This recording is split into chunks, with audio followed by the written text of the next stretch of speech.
everyone, and welcome to the Intimate Talks interview series. I'm Efros, and our special guest today is Bethany Stone, a mindset and life skills coach, a mother of six, and a wonderful, kind, and caring person. Hi, Bethany. So nice to have you with us today. Thank you for having me. I'm excited to be here. So, do people have to really know themselves? Is it a first step to the transformation, or it's a result of the transformation? Most people don't know themselves. Mm, It's very interesting because I run a course, I do these 5 self-care buckets. I've mm, been a Montessori educator for 23 years. And going from teaching children into teaching adults, it's amazing how much of ourselves we have forgotten along the way, like who we truly are. We sometimes try to fit the mold of other people and what they want us to look like and what they want us to fit. And in doing so, we lose ourselves and we always feel this emptiness and this never complete because we've lost who we are. And when we discover our why again, and that's really what a mindset shift is going back, taking a step back and really understanding what your why is. What are your core values? Do you know what your core values are? Do you know what you stand for? Do you know why you do what you do? What gets you out of the bed in the morning? What do you want to accomplish?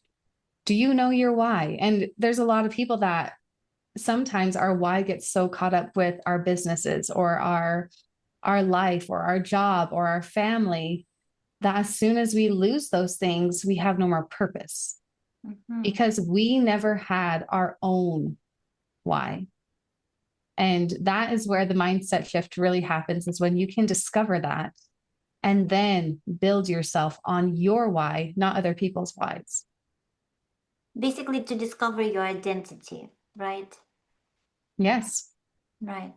Yeah, and very often, I mean, I've seen so many examples in the industry. I was one of them when people, work for 20, 30 years in the industry, and they start to associate their identity with their job, their status, their title, and so forth. And then when they have to step out, then they kind of very, they become very, I guess, confused of who they are now. Like, what do they Yeah. do? Who am I? This question comes up. Who am I? And exactly. And what is my why? So that's a fantastic way to put it. Um, what hard lessons you've learned in your life that now you can use to work with your clients? I've learned many, probably too many hard lessons throughout my life. But I think the very first lesson that really shaped me and shaped who I was when I was 16. Because when I was 16, I had a massive perception shift. And just the way I saw things really changed because I grew up in a town with only 1,000 people. And everything in this town was volunteer. So the fire department, police, I mean, it's a volunteer town because there's just not enough people. Everyone is a farmer. Mhm. And during a terrible snowstorm, my house burned down. And when my house burned down, I wasn't there, but all my other siblings, they were all home. And because it was during a snowstorm, there's only a roof left. They couldn't get to it because everyone was snowed in. Mhm. So no one got to the volunteer fire trucks. Nobody could do anything. And I was at a ballroom dance competition and nobody told me until after I had danced my final. Mhm. I could tell that something was off. I knew something was off, but no one was saying anything until after I danced the final. I danced the final, and my uncle told me my house had burned down. So I was coming home to, I didn't even know. I didn't know what I would come home to. And it was very interesting because at this time, 16 is a really sensitive age, I feel like. It's very developmental. Like you care about clothes, you care about the way that you look, You care about your friends, and those are your top priorities in life. I mean, at least that was for me when I was 16. I was like, this is all I need. Mm-hmm. Friends, clothes, you know, connection to not my family, because I knew everything and my mom was wrong. But everything else, like, I just felt on top of the world. And to go home and see that I had nothing, and to feel almost guilty for having more than my family because I had a dance bag full of dance clothes and dance costumes. Mm-hmm. And I had so much more than them. And this little tiny town of 1,000 people, they all came together. And my friends, they would take the best clothes out of their closets and they gave them to me. So I would have clothes to wear. And it was such a perspective of, but I was with you when you got this. You love this shirt, They're like, yeah, but you liked it too. And I have other shirts. Mm-hmm. The selflessness that I saw because of the connections that I had made. There was a whole other aspect of this whole perspective change that happened as well. There was a scholarship program that they were doing at the high school for all the junior girls, and it was called Junior Miss at the time, but now it's called Distinguished Young Women. They still do it. Mm-hmm. And I was dropping out because I didn't have a poison appearance dress anymore. I was going to, sing the song from Sleeping Beauty. I had like a Sleeping Beauty dress and like was going to dance and act it out. And that had burned up. All the things I had done had burned up. And it was literally 2 weeks away. And I was like, I'm not going to do this. Like, there's no way. Well, this little town, an envelope showed up because we ended up moving in with my grandma. Because what else do you do? So all of us are cramming in, living with my grandma, sleeping on air mattresses and all over the place, like a sleepover that is not fun for more than one night. That's where we were at. And an envelope showed up at the door and it had my name on it. And it said, Bethany, go get a dress. And there's $400 in it. And that was a lot of money for a dress back then. Like I was way more than what the dress was that I was going to wear. Mm-hmm. And so my mom and I, we went and we got a dress, and I threw together a talent. I ended up singing like Anastasia, like, what was it called? Journey to the Past from that cartoon Anastasia. Mm-hmm. And I took all these old clothes out of my grandma's closet and made this like, orphan girl costume and sang. So everything was coming together. I had all of this support. And it's the day of the competition. I'm still like trying to process house burning down, all of these things, all this trauma with my family. Now I'm at this scholarship program and we have to go in for interviews with the academic interviews. Mm-hmm. Well, we go in and I was the very first girl called in. Mm-hmm. And we go in and there's 4 judges sitting there. And I walked in and I sat down. I was confident. I'm a pretty confident person. I felt good about this. I had my new dress. I had new clothes. I was like, yeah, I'm good. I sat down and these judges looked at me and smiled so nice. And then they asked me, what does your room look like right now? That was the question they asked me. Oh my goodness. And I broke down and I cried. Like I couldn't get an answer. I just started like crying, and not like just like crying. I was ugly crying, like making noises that you don't want to be heard in public noises. I mean, I was ugly crying so much so that I just got up and I had to leave. Mm-hmm. Well, the look on the other girls' faces as I left the interview, because I was the very first one, was I'm pretty sure they were really scared then for their interviews, because they're like, what just happened in there? They thought the judges were horrible, right? And they made you cry. Oh my goodness. Well, yeah, but I mean, they had no idea. They had no idea what had happened 2 weeks before. Mm-hmm. I've thought about this whole experience a couple times, and I thought about like everything that had happened, everything that built up to that moment where the judges asked me that question. And it was completely about perspective. because everything that I went through at that time had made it so that my perspective was not going to be the same as their perspective or any of those other girls that were in this competition. I'm sure that would have been a completely decent, fine question to ask any other 16-year-old girl going in for an academic interview, no, and seeing how they respond to whether their room is messy or not, not even if they have a room like around anymore. Right. And the perspective was that we don't always see everything. We can't always see what's underneath. We don't always know what's happening. And we can't make up stories or create resentment in our hearts, or I don't know, just create narratives that aren't there when people don't know. And that's so many times that's what we do.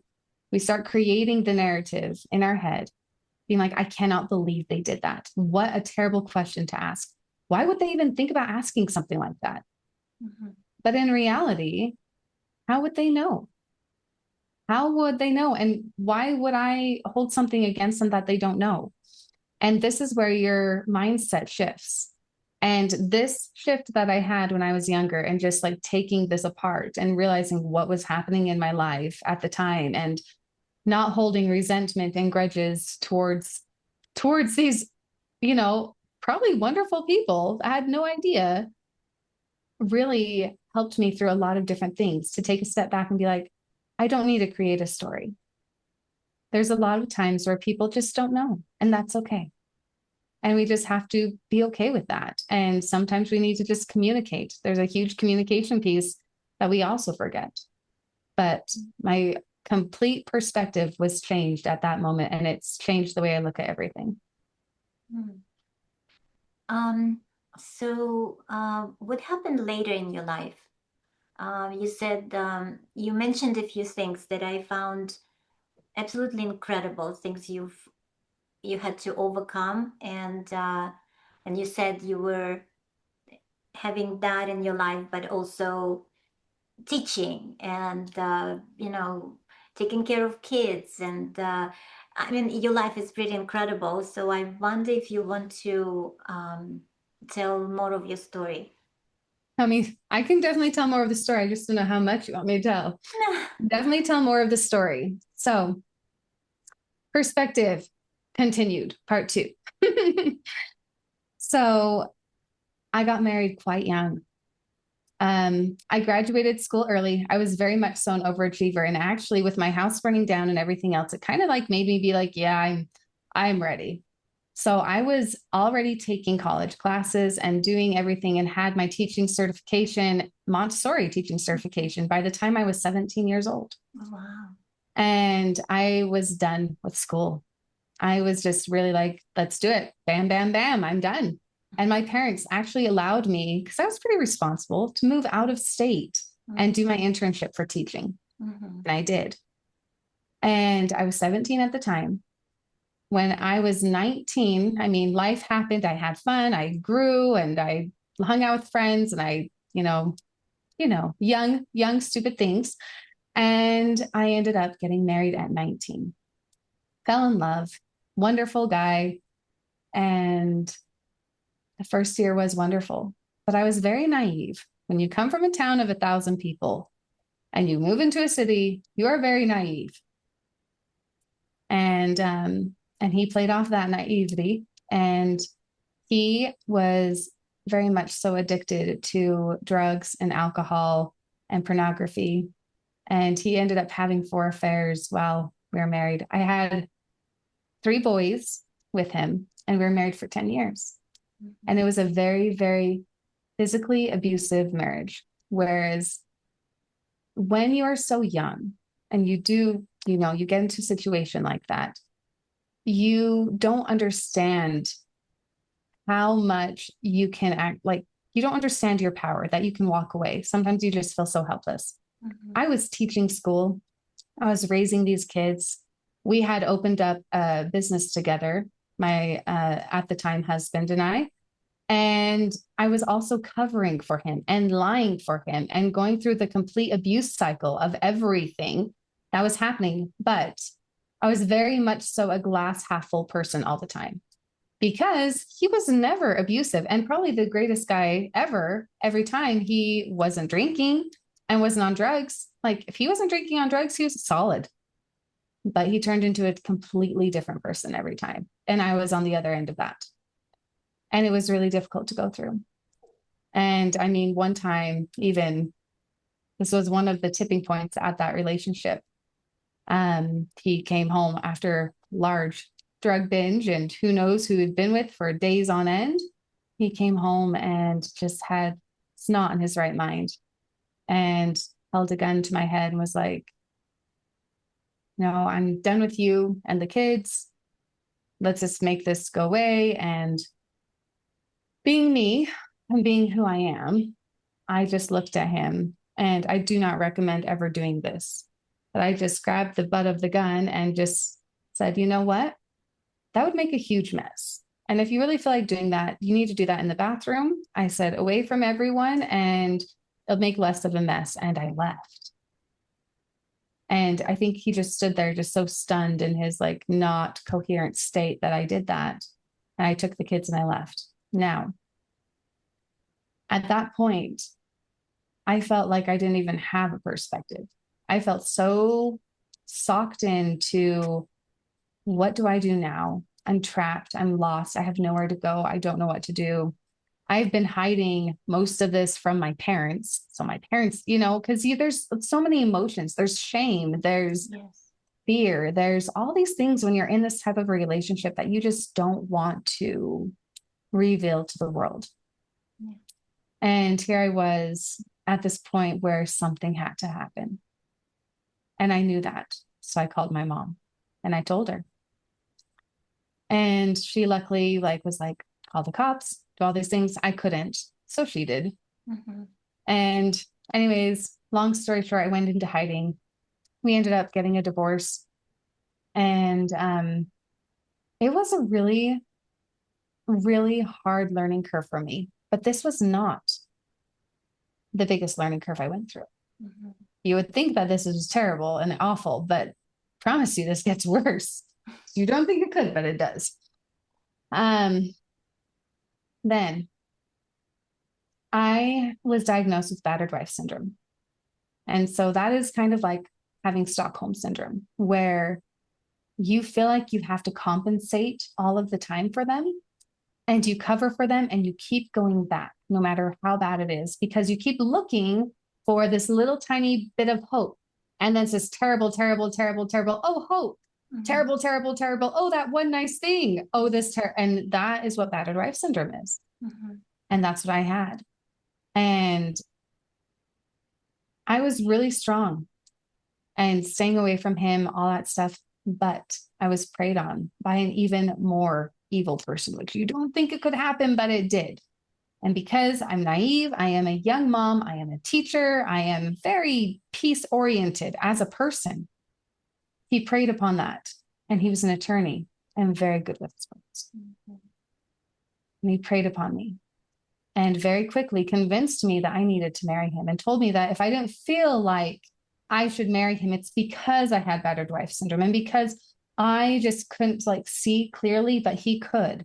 And he manipulated me into being like, oh, okay, I guess I should marry you. What? Okay. So very quickly, I married this man. It's the worst 18 months of my life. I would take physical abuse over emotional abuse any day. Mm. Emotional abuse plants these dark seeds inside your soul, and they are something that drag you down consistently, even when they're not around, because it is something that is growing now because it was planted. Emotional abuse is the worst thing I've ever been through. How does it look like? Because physical abuse is something quite tangible, right? It shows up on your body. You can photograph it. You can present it to the police. But emotional abuse probably happens more. It's more widely spread, but it's absolutely invisible. So how does it look like? It looks like emptiness. Mm. It looks like everything that you thought you were, you start questioning. At And the very why? And does beginning, it come from you? Does it come from, like, where does it come from? From, dismissive remarks, or from, I don't know, verbal abuse? Like, how does it manifest? it comes from all of the dismissive remarks, the stonewalling, the not getting the affection, the attention that you need, the you're not good enough, you shouldn't look like that out in public.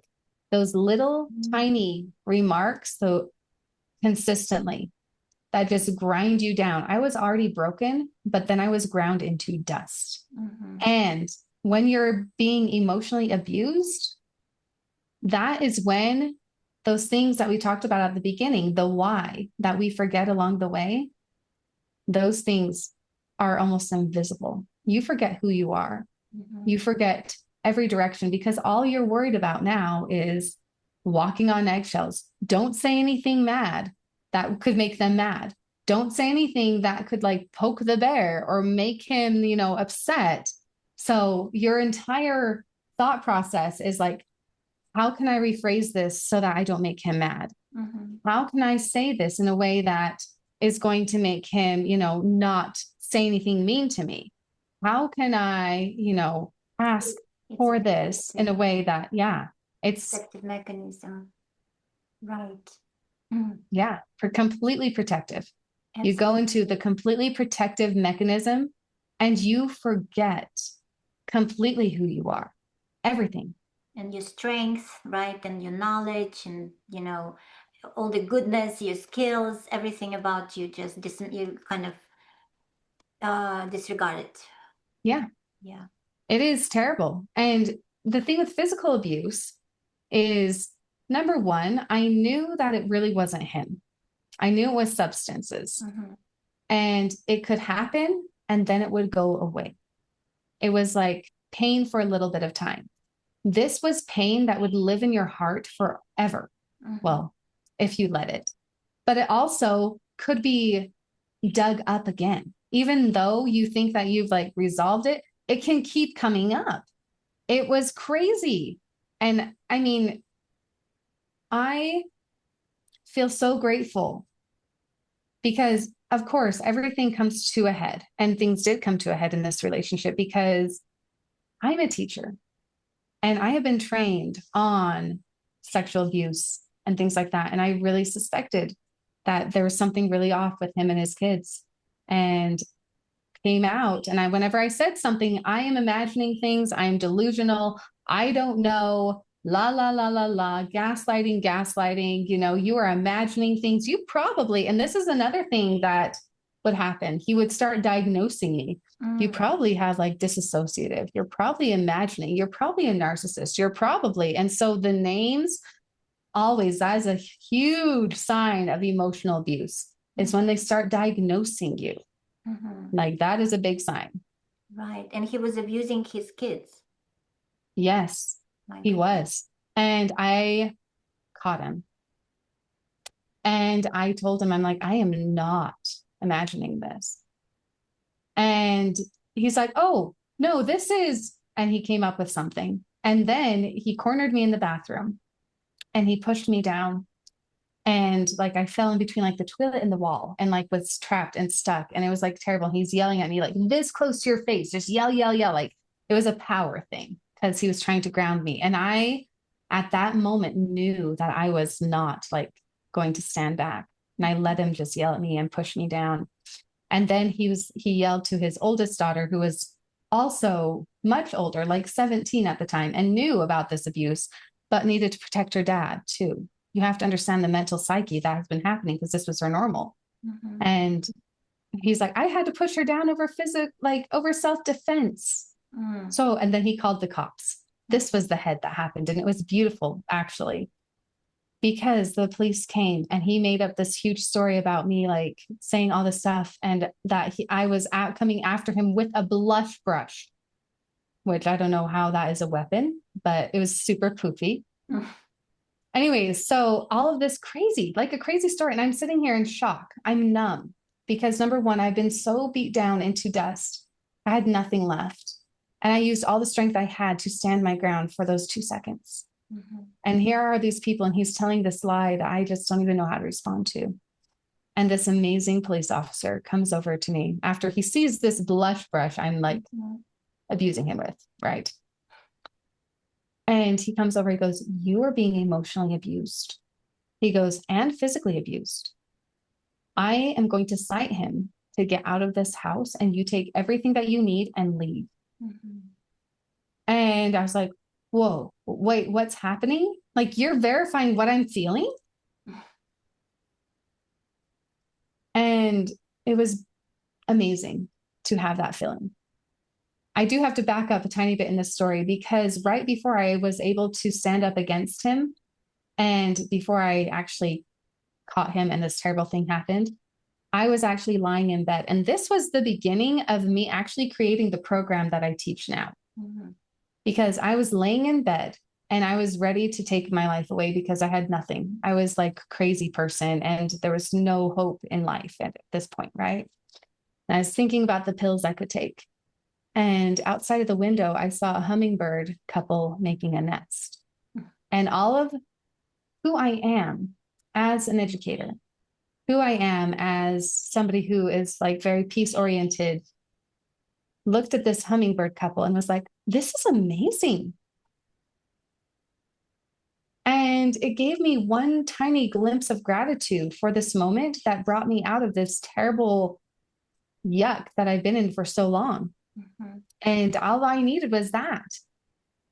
And it gave me the strength to be able to continue on, to be able to stand up against him, and to be able to go forward and listen to this officer and know what that he was saying was true. Because I started building my value again and knowing that I had worth. And when I was doing that, it was when he said that to me, I agreed. And I called my friends and I called my family. And within 2 hours, I was moved out. And it was the best thing, the most liberating thing I think I had ever done in my life because I had reclaimed me. I had reclaimed me. I had reclaimed my power. And in a sense, I had kind of saved his children. And I was able to gain that power again that I had lost. And I started to be able to discover my why. But it all started realistically with me seeing that hummingbird couple and not taking my life because when I saw them, I knew that my perspective was wrong and that I had more and that I was looking at things in a way that he wanted me to see them, not in a way that I was. It didn't matter about my history. It didn't matter about all of that stuff. There's a cool part of this story that I don't always talk about, and it's that my first husband, he cleaned up his life. I didn't hear from him for about 10 years. I mean, I thought he was like gone. I was like, he's dead. I don't know. I don't know where he's at. He went through his own terrible, like falling down, abusive stuff. And he was able to pull himself out. And he's completely clean, put himself through rehab, did everything. And he is that good man that he always was. And he's all of a sudden trying to reconnect with our 3 boys again. And it has been such a blessing. And I could hold grudge and vengeance and hatred towards him for everything that he did when we were so young. But at the same time, I don't ever want to be judged with the person I am today with the person that I was 10 years ago because we grow. We're constantly working towards something and we're constantly swimming upstream. Sometimes we quit, but then if we continue to go up, guess what? We are going to be stronger. And I don't want to be compared to the person I was 10 years ago because I know I am stronger today than I was then. Mm-hmm. And I think that that is something that we forget. We can't, it's a completely different comparison. And I am remarried, third marriage.